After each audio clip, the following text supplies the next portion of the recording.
Hello guys, আশা করছি তোমরা সকলেই ভীষণ ভালো আছো। যখন আমি শ্যুটটা করতে বসি ঘড়িতে বাজে রাত 2:30। আধো আধো ঘুম চোখে মেকআপ করতে বেশ ভালো লাগছিল। অ্যাকচুয়ালি আমি একটা নতুন ডান্স চ্যানেল ওপেন করেছি, তাই তারই প্রথম শ্যুট ছিল আজ। চ্যানেলের লিংক দিয়ে দেবো, সবাই প্লিজ সাবস্ক্রাইব করে দেবেন।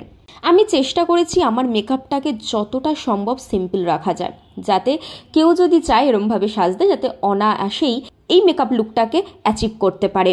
তারপর চুল বেঁধে রেডি হয়ে শ্যুটের পথে রওনা দিই। সকালে অসম্ভব শীত ছিল, ঠিকমতো তখন সকালটা হয়ওনি, আমি সেই সময় রওনা দিয়েছিলাম।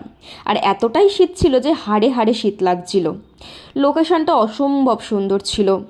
ওখানে গিয়েই লোকেশনটাই এক অন্যরকম অনুভূতি দিচ্ছিল। শ্যুট শেষ করে বাড়ির পথে রওনা দিই। এরই মাঝখানে মিষ্টির দোকানে দাঁড়িয়ে আমরা সবাই মিলে একটু মিষ্টি মুখও যদিও করি। ভ্লগটা ভালো লাগলে লাইক এবং কমেন্ট করতে কিন্তু একদম ভুলবেন না।